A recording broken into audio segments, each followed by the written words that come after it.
Welcome to your channel that teaches you corporate English every day.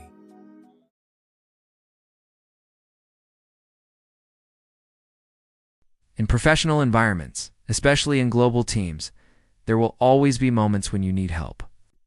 The difference between junior and senior communication is not whether they ask for help, but how they do it. When you ask for help at work, you should use language that shows initiative, clarity, respect for the other person's time, and ownership of your task. You do not ask for help like someone who is lost. You ask for help like someone who is moving and wants to move faster. When you ask for help, you should avoid emotional framing, negative self-judgment, and apologetic language. You should never say things like, "I must be doing this," "wrong," or "I have a stupid question," or "sorry for bothering you again." These phrases damage your professional image because they signal insecurity, rather than collaboration. In corporate English, confidence is not sounding strong. Confidence is sounding calm, minimal, and neutral. When you need someone to review your work, you should not ask vaguely or anxiously. You don't say, "Can you take a look when you can?" Or "Tell me if it's okay." You ask clearly and professionally, for example, "Would you mind reviewing this before I submit it?" Or "Let me know if anything stands out or needs revision."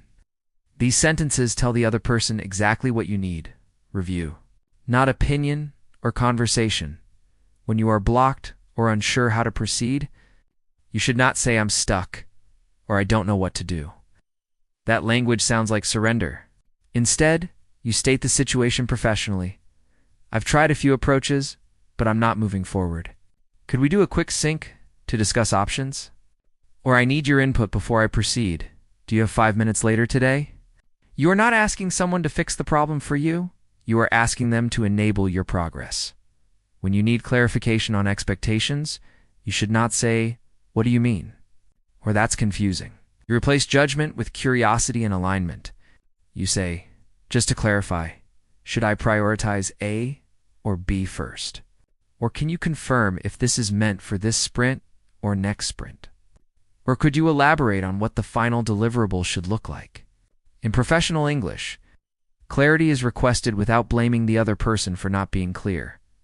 When you write in Slack or email to ask for help, your phrasing should remain short, polite, and direct. You should use phrases like, "Quick question when you have a minute," or "Looping you in for a quick review before we publish," or "Would love your input on this later today," or "Let me know if you spot anything I should adjust." These are compact phrases that respect written communication, norms in global teams. You should also know how to ask for help without interrupting. When you want support but timing is flexible, you can say, "No rush at all. Just wanted to check when you might have time to review this," or "Happy to wait. Just let me know what works best for you." This communicates patience and planning, not pressure. Asterisk. When you ask for help, you also need to know how to close the request professionally. You don't end with uncertainty or emotional dependency. You close with neutral, self-contained lines such as, "Appreciate the help," or "Thanks in advance for the support," or "Let me know if I can clarify anything on my side," or "No problem, if now isn't a good time, we can sync later." A professional request has a professional ending. There will be moments when someone offers help, even if you did not ask for it. In those cases, accepting help gracefully is part of corporate maturity. Instead of sounding relieved or overwhelmed, you should say, "Thanks, that unblocks me," or "Appreciate the support. I'll take it from here," or "That's helpful. I can continue now." You acknowledge the assistance without sounding dependent. There will also be situations where you don't actually need help, even though someone offers. Refusing help politely without sounding arrogant is also a skill. In this case, you can say, "Thanks. I think I have enough to move forward now," or "No need for now, but I'll reach out if that changes." Or "I'm okay for the moment, but I appreciate the offer." You protect your autonomy without rejecting the person. Sometimes you ask for help and no one replies, especially in Slack or email. Following up without sounding annoying requires neutral language. Instead of "Hello? Can someone answer?" you say, following up in case this got buried, or just bumping this to the top of your inbox, or checking in, any update on this ask? This tone assumes good intent, not negligence. When you need to schedule time for help, instead of asking instantly, you should not say, "Can you help me now?" That sounds intrusive. You say, "Can we schedule 10 minutes later today to align on this?" Or "Let me know a time that works best for you, and I'll adapt, or I can walk you through." What I've tried so far when you're free, time awareness, is part of professional English. Asking for help also depends on hierarchy. The way you ask a peer is not the same way you ask a manager or a director. With peers, you can be simple. "Can you sanity check this for me?" Or "Do you have a quick minute to look at this?"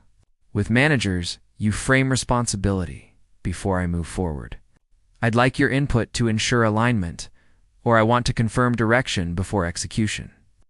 With directors, you remove operational tone and speak at impact level. "Before we finalize this work stream, I'd like to validate that the approach aligns with business priorities." Asking for help is also a cultural signal. In English-speaking corporate environments, asking for help early is seen as responsibility, not incompetence. What damages reputation is not asking for help. It is waiting too long and creating avoidable failure. Professional adults in global teams do not hide confusion. They expose issues while they are small. In live meetings such as dailies, check-ins, or sprint reviews, asking for help must be concise. You do not say, "I'm kind of stuck and I don't know what to do, so I need someone to help me." You say, "I'll need support from design before I continue," or "I'd appreciate a quick alignment after this call," or "I need clarification on the expected scope before proceeding." These sentences are factual. In compose, they communicate need without emotional leakage. You should also notice that professional English removes self-judgment. You never attach your identity to your request. You don't say, "I'm terrible at this," or "I always mess this up," or "I'm confused again." Instead, you keep the message external and operational.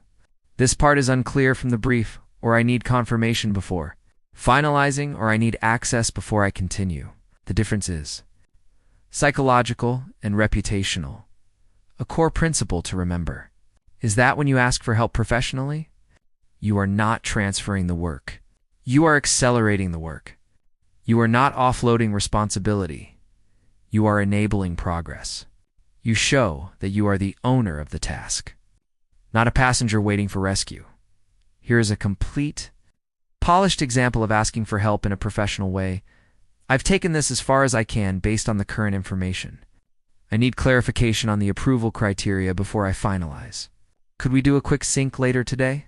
Happy to adapt to a time that works best for you. And another example via Slack. Quick follow-up on the item from yesterday. I need your review on the copy before I schedule the send. No rush if you're busy. Just let me know when you have a moment. Thanks in advance. In both examples, the tone is calm, specific, respectful, and actionable. There is no insecurity and no self-defense. That is what corporate English looks like when done correctly. In summary, when you ask for help at work in English, you should speak like a professional, not like someone seeking rescue. You should be clear about what you need. You should be neutral in tone. You should respect other people's time. And you should sound like someone who stays responsible for the outcome even while asking for assistance. Asking for help is not a sign that you lack capability.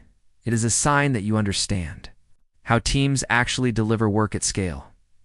End of lesson. How to ask for help at work in confident, professional English.